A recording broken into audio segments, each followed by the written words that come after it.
On June 18th, Iranians went to the polls to elect Iran's next president. While the results were not known as we tape this edition of Jerusalem Dateline, many experts believe it's a crucial election to determine the future of the Islamic Republic.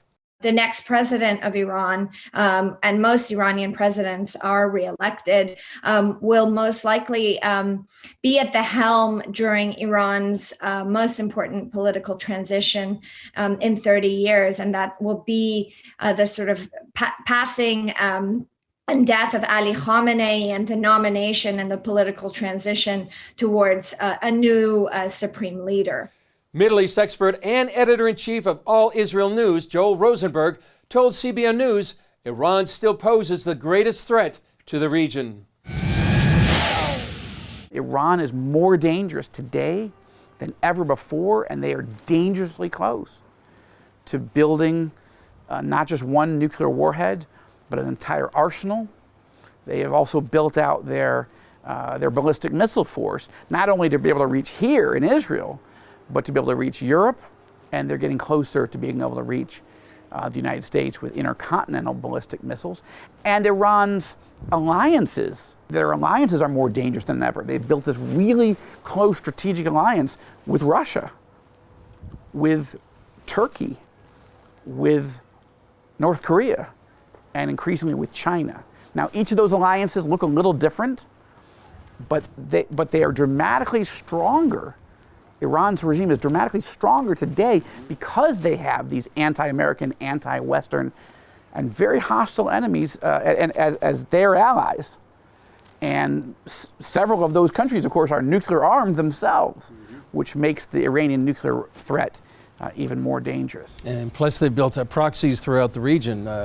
Iranian militias in Iraq, Hezbollah, Hamas, the Houthis down in Yemen as well. That's right. Almost surrounding Israel, as well as some of the Sunni Arab nations. That's right. And I think that the countries that have allied themselves with Iran's regime, Russia, North Korea, China, increasingly Turkey, I don't think they understand who they're in bed with.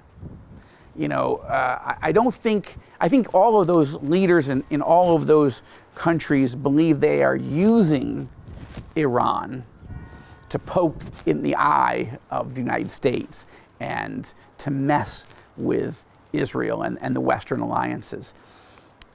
I don't think that these leaders and nations believe that Iran is setting the agenda, that Iran is setting the pace, that Iran has genocidal ambitions, right? The Iranian leadership doesn't want to just improve their position in the region.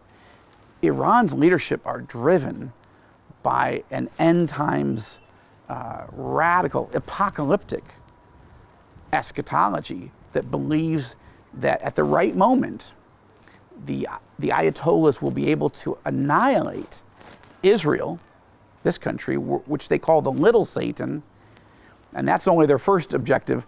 Ultimately, they want to annihilate, not just humble, but annihilate, destroy the United States, which they call the great Satan. And I don't think Putin or the Chinese leadership or Recep Erdogan in Turkey, I don't think the great leader in Pyongyang, North Korea, I think they are seeing Iran as part of an anti-Western, anti-American alliance. Let's just get everybody who hates America and hates the West, let's get them all in one big semi-unhappy family. I don't think they realize exactly who they're in bed with when it comes to the Iranian regime.